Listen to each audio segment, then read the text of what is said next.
this be magic, let it be. An art, lawful as eating.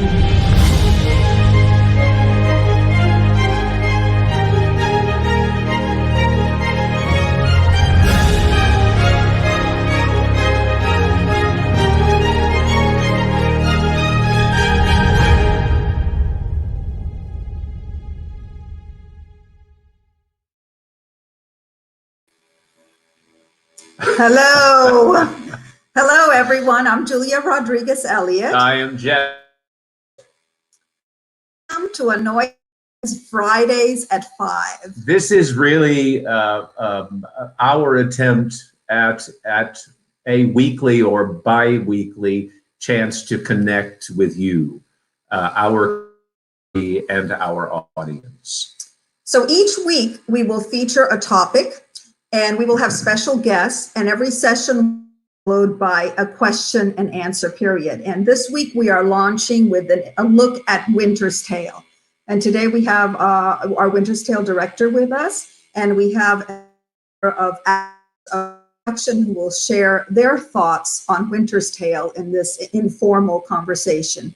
I hope you enjoyed the Winter's Tale trailer. We so regret that some of you didn't have an opportunity to see what a production we were very proud of, which was extraordinary, and only a few individuals had an opportunity to see it. So today we will give you a taste of that production. We also hope that this Fridays at 5 will be an opportunity to update you on all things A Noise Within. So I have a few updates. Our Summer with Shakespeare program is going virtual this summer. And for those artists, young artists in your family, 6 to 18, it is a very popular, terrific program that we do every year. And this year it will be online. So if you want a little bit more information on Summer with Shakespeare, please go to our website, www.anoisewithin.org. I also want to thank those of you who've already your subscriptions. They've been in and wonderful calls and messages from all of you, and it means a lot to us, and it really warms our hearts. So thank you for renewing your subscriptions, and if you have yet to renew your subscriptions, this is a wonderful way, one of the best ways to help the organization during this time. We want to remind you that the Rise Together fundraising campaign is in full swing. This is an opportunity for you, if you haven't already, to donate to the organization during these very strange times. Any and all help is absolutely appreciated. If you have contributed, thank you so much from the bottom of our heart. And if you can, please consider it. You can go to our website, anoisewithin.org, and it can tell you all about it. And a few things to keep in mind, actually just one thing to keep in mind in terms of your questions. You're welcome to use the chat feature and enter your questions at any time, and we will get to them towards the end of the program. But feel free to get your questions in there now, or you can wait till the end to ask those questions a little later. And now it is my great pleasure to introduce my partner in crime here, my husband, Jeff Elliott, director of Winter's Tale, and the cast. So if bring them all in, that would be terrific. There they are. Look at that town. People. So and Deborah. Yes. I'm going to ask each of you to introduce yourselves and then let the audience know what role you played in Winter's Tale. So my name's Freddie Stewart, and I played Leontes. I'm Deborah Strang. I played Paulina. This is Trisha Miller, and I played Hermione. I'm Alan Blumenfeld. I played Antigonus and the Old Shepherd. I'm Angela Gullner, and I played Perdita and Time. Thank you all so much for joining us. I mean, my talented group of artists here, and thank you everyone who is watching with us right now. If you got to see Winter's Tale, I'm so happy that you did. If you didn't get to see it, I am very sorry. I was extremely proud of this production from beginning to end. I thought this was certainly one of the strongest casts that I've ever assembled or been a part of. And it was just one of those experiences. Every now and then you have one of them. This was one of those for me. So it broke all of our hearts when we had to shut it down mid-run. And with time permitting, we'll get a chance to talk to you guys about what that particular aspect of this process was like. Very few of us have ever been through it. Certainly none of us have been through a pandemic. But Winter's Tale. Winter's Tale was written somewhere around 1611. It was written only 4 years before his death. So it's one of his later plays. It's also in that collection of plays called the Romances, which include Pericles, Cymbeline, Tempest, perhaps a couple of others. There's an experimental kind of nature to these later plays. They're both tragic and they can be very funny. And you know they're not pure tragedies because most of the people are still living by the end of it. People haven't been killed or killed themselves. Winter's Tale in particular has been considered a problem play. Many people think that it's a poorly written play and have for hundreds of years. I'm obviously not of that camp. This will have been the second production that I've directed and the third production that we as an organization have done. So obviously I'm a huge fan of the play. I made the mistake of playing Leontes in the production that I directed perhaps 12 years ago, and it was madness. I would never do that again. And I had to hijack my wife to come in about 3 weeks in to help me direct it because I realized I wasn't going to be able to serve the cast if I was playing this insane man and not be able to watch their work. But if it does have a problem, and I agree with this part of the criticisms of the play, it's almost two plays. There is a very, very strong subplot to this play that's supposed to be funny. And it involves this flim-flam man named Autolycus, who is a pickpocket, and he sells goods and things to all of the peasants, and he's somehow interwoven into the action, and it's quite extensive. The fourth act of Shakespeare's The Winter's Tale is all about him and the people around him, and it's not funny. This is only my opinion, but I think that there's a great deal very humorous about it. It is hard for me to believe that in 1611 people laughed at it. It's very difficult stuff. And the first time I directed this play, I did not liberate the production of Autolycus and his cohorts. And I always swore if I ever did it again, I would. And I did liberate them from this production. And in my opinion, I was accused of having a great deal of hubris by some people. But in my opinion, it's a better play and a better production, having been liberated of that. The principal story of Leontes, Hermione, Paulina, Perdita, Antigonus, these people from beginning to end, it's moving, it's tragic. There are times that it's humorous. It's some of the most beautiful language in the canon. And the ending of this mainstream of the play is I think one of the most moving endings in all of Shakespeare. There's rarely a dry eye in the house. So it's an extraordinarily valuable play. We've taken a few snippets that the actors are going to read and perform for you, and we'll get a chance to talk about those and about the play. There are 4 elements that we're sort of focusing on in terms of these snippets that we chose. The first really is almost pathological narcissistic jealousy. What Leontes is going through in the beginning of this play, essentially when we first meet him, he obviously has a kind of psychotic breakdown. He becomes convinced that his wife and his best friend, who happens to be the king of Bohemia, are having an affair, and that the child that she is almost 9 months pregnant with is his best friend's child and not his. He has no real reason to feel this way. It's just what he ends up deciding has happened. And he will not be dissuaded from it. And he becomes increasingly violent.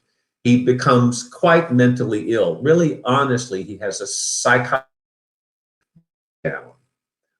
This very first piece that Freddie's going to read for us is Leontes alone on stage, over to one part of the stage as he's watching the interaction between Queen Hermione, his wife, and his best friend, the King of Bohemia.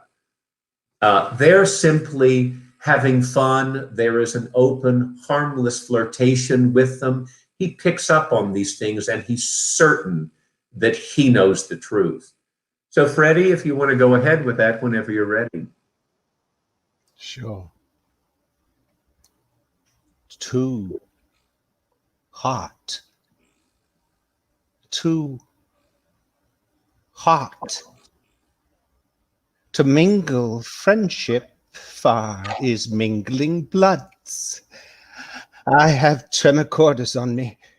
My heart dances, but not for joy. Not joy. This entertainment may a free face put on, derive a liberty from heartiness, from bounty, fertile bosom, and well become the agent. To may, I grant, but to be paddling palms, and pinching fingers as now they are, and making practiced smiles as in a looking glass. Oh, that is entertainment my bosom likes not, nor my brows. Beautiful. Thank you, Freddie. Talk to us a little bit about it's like. Often there's a criticism of this play that is utterly unwarranted, in my opinion, that this comes on so quote unquote suddenly, that suddenly he becomes insane, whereas he hasn't been before. So how do you wrestle with that? How do you deal with it? Well, I found that the concept of where it was set, for those who didn't see it, Jeff had the idea that this was going to be set in around the late 20s, 1920s, 30s, when Mussolini was gaining power, and we had this idea that he was a dictator, and so immediately I was in the mindset of an egomaniac. And so once the seed had been planted in Leontes' mind, it festered, and it was like dry wood. It just caught fire immediately. And there was nothing really to stop him. And because he was at the top of the tree in terms of the hierarchy of where he was, nobody had the ability to talk to him as an equal. And so it was a joy to be able to play it in that setting, because I have a great scene with Jeremy Rabb, who played Camillo, who is the only real equal in terms of somebody that he might listen to. And that scene just played like a charm, because of this, the fact that we're in military garb, and that if I'm questioned in any way, you can expect a bullet in the head. And so immediately that set the tone for the play. And so having that as the setting really worked very, very well for this play. Yeah. Oh, I thought so too. I really did. I think they work really rather seamlessly. There's something very important about the play. Sometimes productions don't really delve into it, but it's very important from my perspective that Sicilia and Bohemia are very, very different places. That Leontes is a certain kind of leader, and Polixenes, his best friend, who he is certain is having an affair with his wife, is a very different kind of leader. And in this production, that was very evident, not only in the scenic design, but in your performances. I thought it was fantastic. Thank you so much, Freddie. Yes, so well. We're going to move on to Hermione, and she's going to be reading a portion of a speech from the trial scene. That first aspect that I talked about, that's psychotic jealousy. That's a big part of this play. It's also very much a misogynistic man's world in this play, and I think that that's intentional. So Shakespeare wrote two of the strongest women in the canon, Hermione and Paulina. These are two people with spines of steel, people who are willing to stick by what they know to be true, what they know to be honest, and they make the people and most of the men around them really look like dopes and idiots and sycophants. Because they're the only two people, along with Antigonus, who Alan played, who tell him exactly what they think. If you don't know the play well, it doesn't really matter that much, but just a short thumbnail sketch.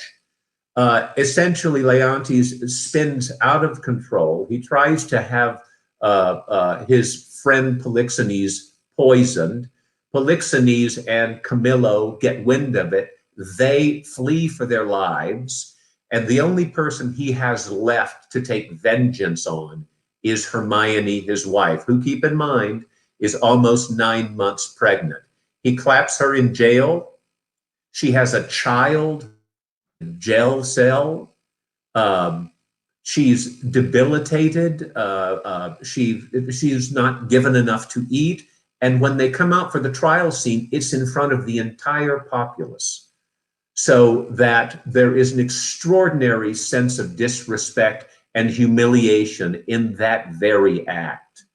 And Hermione is going to tell him exactly what's going on inside of her. So whenever, but before we read it, Trish, talk a little bit about that. I know we spent a great deal of time on that physical disintegration of hers. What was that? Yeah, we talked about that a lot, and that really helped get me in the headspace that I needed to be in when I walked in for that scene. But I mean, everything Hermione emotionally and physically went through before this trial happens. My husband publicly accuses me of adultery. I'm barred from seeing our son. I'm thrown in jail where I have birth, where I gave birth. The baby is immediately taken away from me and exiled. So, I'm dealing with that.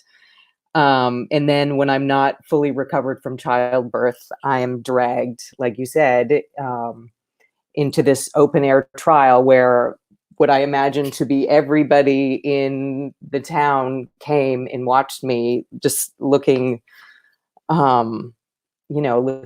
just physically beaten down,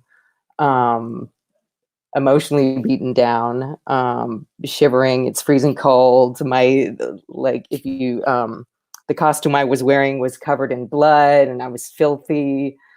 And Deb and Katie, our wonderful Amelia, were basically carrying me on.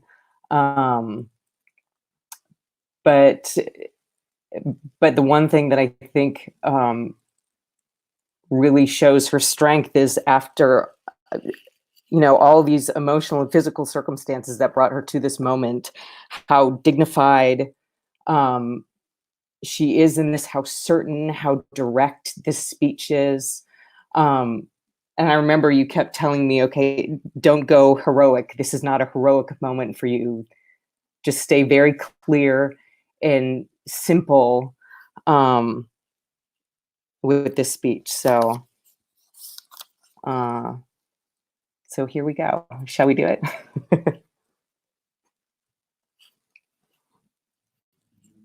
Sir, spare your threats.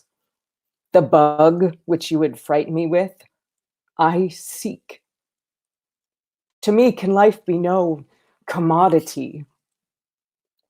The crown and comfort of my life, your favor, I do give lost, for I do feel it gone, but know not how it went. My second joy and first fruits of my body, from his presence I am barred like one infectious. My third comfort, starred most unluckily, is from my breast, the innocent milk in its most innocent mouth, hailed out to murder. Myself on every post proclaimed a strumpet, with immodest hatred the childbed privilege denied, which longs to women of all fashion. Lastly, hurried here to this place, before in the open air, before I have got strength of limit. Now, my liege, tell me, what blessings I have here alive that I should fear to die. Therefore proceed. That yet hear this, mistake me not, no life, I prize it not a straw, but for mine honor, which I would free. If I shall be condemned upon surmises, all proof sleeping else, but what your jealousies awake, I tell you, 'tis rigor and not law. Your honors all I do refer me to the oracle, Apollo be my judge. Beautiful, beautiful. Well done. Really well done. Beautiful. And you mentioned Apollo be my judge in the very end of this particular monologue. And along with the psychotic jealousy and the strong women in this play, another theme in this play is spirituality. There is a spiritual slash supernatural aspect to this play. Several of his other romances have much of this too. But in this particular case, the gods call all of the shots. And if you do not do what the gods tell you to do, just don't fool Mother Nature, that whole thing. Do not cross Apollo. And that's exactly what Freddie's character, Leontes, does do. He essentially takes the oracle that came from on high, from Apollo, letting us all know that Hermione is innocent. He tears it up and essentially tells Apollo to go screw himself. Almost immediately, one of the servants comes in. They're in the open trial, out in the open air, to let all of them know that Mamilius, his little son, has died of a broken heart. See, that's why you do not fool with Apollo. In this particular production, one thing that I thought was beautiful, and the young boy that we had playing Mamilius, he did a beautiful job, is we wanted to allow Mamilius, after he dies, to become a kind of a tool for the gods. So he ends up appearing later on throughout the play, guiding and pushing and prodding and getting people where they need to be so things will work out right in the end. And I just so enjoyed that every time. It made a great deal of sense to me. But when the servant comes in to let us know that Mamilius has died, it's too much for Hermione. Hermione passes out, perhaps has died, and the entire group of people carry her out as Leontes realizes what he's done. His transformation from psychosis to having the scales drop from his eyes is incredibly spin on a dime, really. And I had no trouble believing it ever. Some people say, oh, that's not possible. It is. That happens with people. But once he lets all of us know that he realizes what he has done, we hear a shriek from off stage, and Paulina comes on to tell us what has happened to Hermione. Deborah, you want to give us a little bit of that?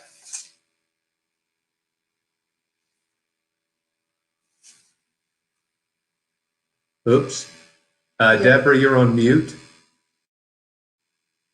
Oh, There you go. you got me now? Gotcha. All right. Thanks. Uh, what studied torments tyrant hast for me? What? Wheels, racks, fires? What? Flaying, boiling in leads or oils? What old or newer torment must I receive, whose every word deserves to taste of thy most worst? Thy tyrannies, together working with thy jealousies, fancies too weak for boys, too green and idle for girls of 9. Oh, think what they have done, and then run mad indeed, stark mad. For all thy bygone fooleries were but spices of it. Beautiful. Beautiful. Talk about that, Deborah. That is an incredibly difficult monologue. You It was know, tough stuff. it it it it doesn't feel difficult to me now. Isn't that weird? I have the great good fortune of having gotten to do this part twice, back when you were Leontes, which he was a terrific Leontes and a terrific director, but it was really great when Julia stepped in. Just safer.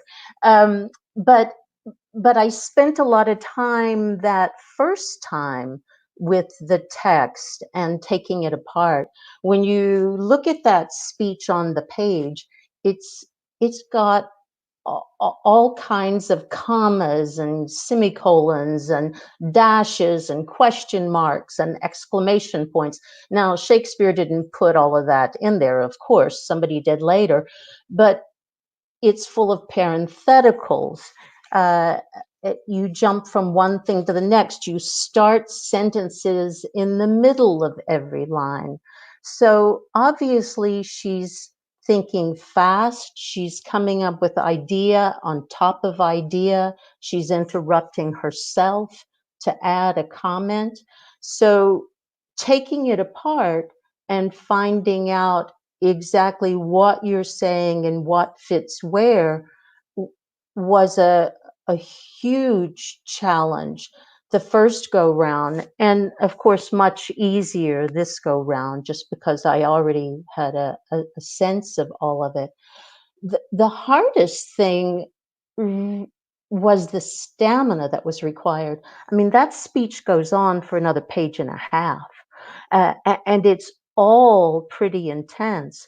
So once this play starts, for the next hour of the play, I'm sure that Trisha felt it, and I know you felt it, Freddie, that we're all constantly going and going and going. There's not time really to breathe or think. Um, and so it was getting my strength built up enough to make it through that first half of the show every night. And through that speech, the set you could see in some of those pictures. I loved the set for this play. I loved those big, huge columns that were in back, and yeah, that it's, and they would move and turn into something totally different for the next scene. But in this trial scene, you might have seen in one of those earlier pictures where Trisha's up on top of that set of steps, and it was really, really high. I mean, Katie and I are standing beside it, and her feet are about where our heads are. So she was twice as tall as me there. And Leontes spent some time on top of that platform, and I spent some time on top of that platform. Jeff had this wonderful move for me, where he had me crawling up onto the platform, almost like a tiger or a panther coming at Freddie. And that was safer than standing on it, but it was really, really tall and high up there, and you feel pretty powerful. And The other intense thing about that speech is, besides the stamina and the just figuring it out, is the fastness of it. There are no pauses in it. You can't you can't stop to think about what am I going to say next. You have to barrel through because one thing builds on top of another. So, and it's intense. Rehearsals were hard because we would go through it once, twice, 3 times, 4 times. We'd finish the act and we'd do the act again. And performance after that was almost the easy part. Mm. And I only when I was listening to you talk did I actually realize maybe that's why he wrote Autolycus in there. So you guys would have the fourth act to rest. That's a good idea. But I'm much too unsympathetic and brutal to even imagine giving any of you rest. Yeah. But there's something so refreshing about a character who's willing to say whatever they need to say, knowing that it's right. And I wish we could read the nursery scene when you come in with the baby, because you step into a buzzsaw and you're willing to have your own head cut off if you have to, right there. You're willing to be thrown into a fire in order to tell him the truth about himself. It's so refreshing. It was one of the most gratifying roles I've ever played, because that getting to speak truth to power is extremely fun and attractive. The audience needs it, so they love Paulina when she comes out and reams him. And this go round, I didn't realize how much humor there was in the play when I did the play back however long ago it was, 15 years ago. But this time, thanks to Jeff and the rest of you, we had such a good time. I think we found a lot of humor. She's very sarcastic and ironic and just delicious fun, especially in that nursery scene. You were fantastic. You all were. I just was so delighted with each and every one of you. Every now and then that happens, and I'm very grateful for it. Paulina has a husband. His name is Antigonus, and he is one of the trusted advisors of Leontes, and he's one of the other few people who really put his head into a buzzsaw, if he has to try to save this tiny infant, this newborn. But Leontes will have none of it. That's how psychopathic he's become. And he orders Antigonus to abandon the baby wilderness, obviously to perish. And you want to read a little bit of that stormy coastal Bohemian scene? Yes, indeed. Coming in the midst of a huge storm, carrying the child. Come, poor babe. I have heard, but not believed, the spirits of the dead may walk again. If such thing be, my mother appeared to me last night, for ne'er was dream so like waking. To me comes a creature, sometimes her head on one side, some another. I never saw a vessel of like sorrow, so filled and so becoming. In pure white robes, like very sanctity, she did approach my cabin where I lay, thrice bowed before me, and gasping to begin some speech, her eyes became two spouts. The fury spent, anon did this break from her. Good Antigonus, since fate against thy better disposition hath made thy person for the thrower out of my poor babe, according to thine oath, places remote enough are in Bohemia. There weep and leave it crying, and for the babe is counted lost forever. Perdita, I prithee call it. For this ungentle business put on thee by my lord, thou ne'er shalt see thy wife Paulina more. And so with shrieks she melted into air. And we also had the privilege of having Alan double cast as Old Shepherd comes in right after that. And really one of the reasons that I put the intermission at the end of this particular scene was because I so wanted Alan to also play the Old Shepherd that's why I put that intermission, because I wanted to be able to have the time for him to at least take a breath before kind of a phony looking beard on. This scene is also the famous scene, exit pursued by bear. And there we go. It is perhaps the greatest, maybe one of, if not the greatest stage direction in theatrical history. It absolutely is. And that's enough to scare anybody off in terms of wanting to produce, direct, or be in this. But I do believe that we found a nice solution, because we had this wonderful prop guy, Miguel. Oh my God. Who spent countless hours building this thing. And it actually was frightening. Oh yeah. On the audience with those red eyes, it was actually frightening. And the audience, you all could have seen, when you saw that image of Alan doing this monologue, and behind him was standing Trish as Hermione, and Mamilius, her son. You saw him back there in this little white bear costume. That's what I was referring to in terms of he comes in and he comes out, and he ends up finding ways of pushing the action, again, with the help of the gods. Anything, Alan? Well, yeah, I mean, just that Antigonus is in this situation where he's been told to do this, and Leontes says before he leaves, if you don't do it, I'll kill you, and I'll kill your wife. He eventually then pardons the wife, but he says you'll be dead if you don't do what I tell you to do. And to take this poor infant and leave it in the wilderness, at least maybe there's a chance. And then this bear shows up, and Antigonus is very self-sacrificing, waves and distracts the bear and runs off with the bear pursuing him, leaving the baby with the chance of survival. And then because of your coup de théâtre, allowing me to then play the Old Shepherd, I get to arrive and find the baby and save her and bring her into the village to be raised as my daughter, keeping in secret who she really is. Later we find out she grows up to be the lovely Angela, Perdita. And I think it's just wonderful that these two characters are so self-sacrificing, one of whom is willing to give up his life to save this innocent child, and one of whom is willing to give up, I guess he'd never had a child, the Old Shepherd. Well, no, he has the young shepherd with him.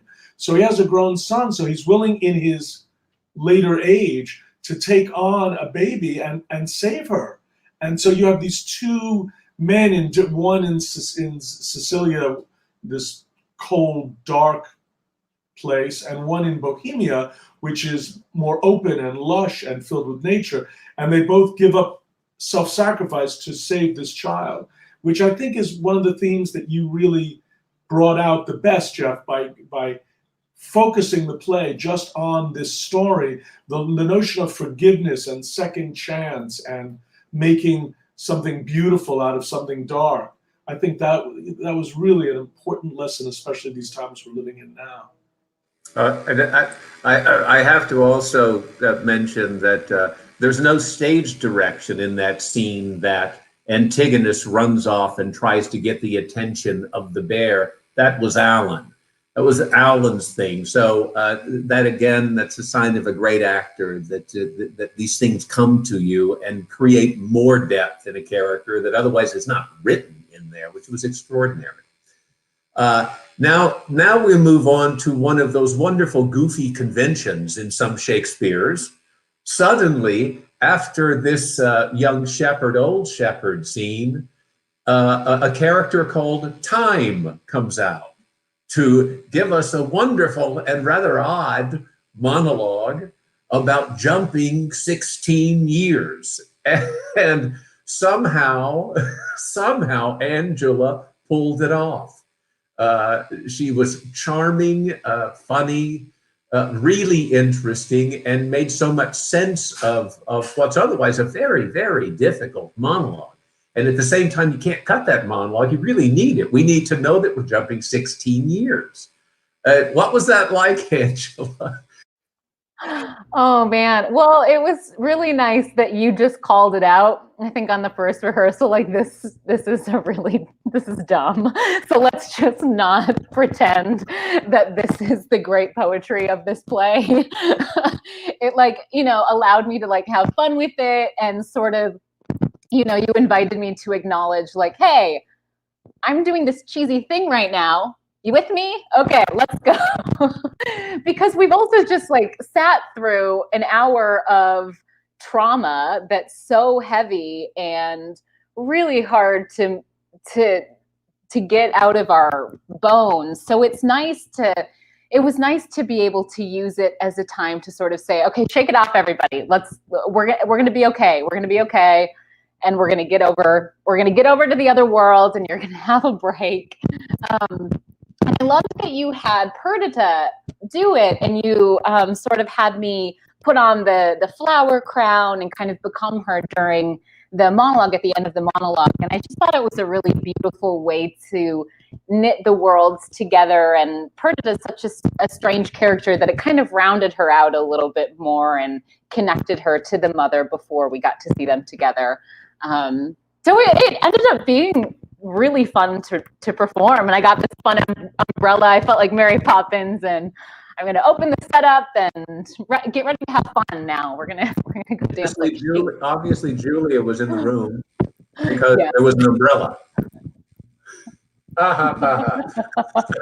Would you read a little bit for us, Andrew? Sure. I that please some, try all, both joy and terror of good and bad, that makes and unfolds error, now take upon me in the name of time to use my wings. Impute it not a crime to me or my swift passage that I slide o'er 16 years and leave the growth untried of that wide gap. For it is within my power to o'erthrow the law, and in one self-born hour to plant and o'erwhelm custom. Let me pass the same I am, ere ancientest order was, or what is now received. I witness to the times that brought them in. So shall I do to the freshest things now reigning, and make stale the glistering of this present as my tale now seems to it. Your patience this allowing, I turn my glass and give my scene such growing as you had slept between. Leontes leaving, the effects of his fond jealousy so grieving that he shuts up himself. Imagine me, gentle spectators, that I now may be in fair Bohemia. And off we go. Well done. Well done. And I have to say, before we move on, the other thing I told you, Angela, was Perdita is probably the most difficult role in this play. So thanks so much, Jeff. We're going to work to find how to make Perdita work. And by God, if you didn't, I mean, you really did. She was charming. She was sweet. And it's a difficult role because she does so much talking about flowers and all these things. You just want to shoot yourself. So if when you can find that sense of authenticity and a centeredness, it makes all of the difference. And you did that. You were all just extraordinary. And I was very proud of the production and of all of you. And I'm heartbroken that we didn't get to do it longer and that more audiences didn't get to see it. But so be it. That's the way live art is. Why don't we take Sam? I'm sorry. Oh my God. We have one more. I forgot. I'm sorry. We're live. Again, one of the things that makes this play so magical is the end of this play. It's probably, for my money, as I mentioned, one of the most moving scenes in the canon. And we all think that Hermione is a statue created by, at the end of this play, that Paulina has hired a great sculptor to sculpt this statue of Hermione. And everyone comes to her art gallery to look at it. And of course, at the very end of this play, this statue comes to life. So, Trish, would you give us a little bit there? Sure. You gods, look down, and from your sacred vials pour your graces upon my daughter's head. Tell me, mine own, where hast thou been preserved? Where lived? How found thy father's court? For thou shalt hear that I, knowing by Paulina the oracle gave hope thou wast in being, have preserved myself to see thee issue. The time that you, quote unquote, died in the first half, these are the only words we hear from you for the rest of the play, which is extraordinary to me, is that it's to your daughter, this young woman who you've been searching for so long. Very, very moving. Yeah. I'm beginning to run out of time here. So what I want to do is I want to take a few questions if we can. Sam, can you put a few questions up? What are some ways you have seen the boy used in productions? This is Nikki. What are some ways you've seen the boy used in productions? Well, when we did it before, we did it in more of the traditional way. When the boy dies, he dies. I don't know that I have ever seen it done the way that we did it. Anybody here have any thoughts? Have you seen it done in some odd way? I've never seen it done in any way except he's dead and we don't see him again. And that was one of my favorite things about this show, Jeff, was what you chose to do, bringing him back, having him there at the end to remind all of us that, hey, a child died here. It was extremely moving and I loved it. Magical. Yeah. Yes, and it kept the melancholy, the sadness, the sweetness, the sadness through the end, so that Freddie is forgiven, but let's not forget. Yes, because with all of the violence, all of the chaos going on in Leontes' head, only two people die in this play, Antigonus and this poor little boy. And that to me is the most heartbreaking part of it, this small, innocent child. Wonderful. Another? You have another one? David Zuckerman, for those of us whose tickets were canceled, is there any possibility to do a Words Within style one-time reading with the original cast, either online or on stage during next season? All great ideas. Great ideas. We'll definitely consider those. Yeah. Thank you, David. Yeah, thank you very much, David. We will consider it. Another? We can take a couple more. They liked the bear. Mm-hmm. They like the bear. What about another question? Talk a little bit about what was it like to have a productions abruptly end? Well, I've been in shows that, like at the Oregon Shakespeare Festival, where all of a sudden it rains and you have to stop, and even stop for 2 days because the rain is so strong. But I've never been in a show that has ended before it was meant. Well, sometimes shows will close in New York, but they give you a 2-week notice if it's a commercial theater. I was on my way to the theater to do a student matinee and got a call from the stage manager saying, the students are not coming, go home. By the time I got home, I got calls saying, no, we're done. And we didn't really get to say goodbye to each other, goodbye to you. I mean, we were so in the midst of it. It was really heartrending. Also, when the day before, we hadn't seen each other for maybe 2.5 weeks because we were on hiatus. And so the night before the student matinee, we did a run through, and it was very eerie because I remember coming into the green room and saying, Alan, and, we normally hug, but all of a sudden, the color goes out of Alan's face and he looks at me like, don't come near me. And we then proceeded to do a run through, and it felt as if we should be, wiping our hands down every time we touch each other in the play. So it was a very stressful situation because we didn't at that stage know whether it was a good idea to, and of course it wasn't a good idea, but thankfully it was in the early stages. So it was a very strange evening of running through the play where there is a lot of physical contact, and feeling inside One of like our actors maybe we had come shouldn't be back from doing New this. York when she was on holiday, and in one of the theaters of a play she had seen, one of the ushers had come down with the virus.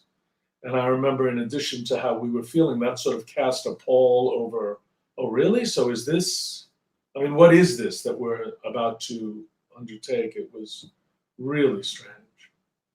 Of course, a lot of other people are swimming in the same sea that we're swimming in.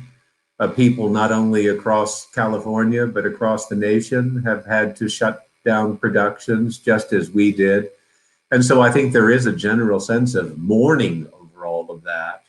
And at the same time, to get to come together with you guys and listen to you read it again is just, for me, quite joyous. There's a question from Mary. Kayla, can we put that one up, please? And while we're waiting for that, I think I mentioned it to some of you today, but there's a new term that's been coined that is called clopenings, because productions open and close right away because of the virus. So there's one theater where the artistic director after opening night had to go backstage and tell them that there were no more performances. So that cast just got an opening night and that was it. So Mary asked, it was a similar question, would love to hear a bit more about the choice to have the child spirit present on stage throughout the play. Well, I've spoke to that a bit, and we've a bit, but again, it seemed very, very important to me that the most innocent spirit, the most tragic death, be this pure spirit that is really brought back from the gods to not only heal, but to make sure things come out well in the end. And so that was really where the idea that came from. I think we're at the end, you guys. Yes? A couple of quick things for those out there who will hopefully be joining us next week. So next week we have our resident artist, and probably a lot more Q&A than today. So think about your questions, and they'll talk about favorite roles, the working together, etc. So it should be a really fun conversation next week. The other thing that I want to say before we depart is I want to thank our production sponsors, James and Travessa Torelli, and also Kathy and James Drummy. And they supported this production so generously and never got a chance to see it.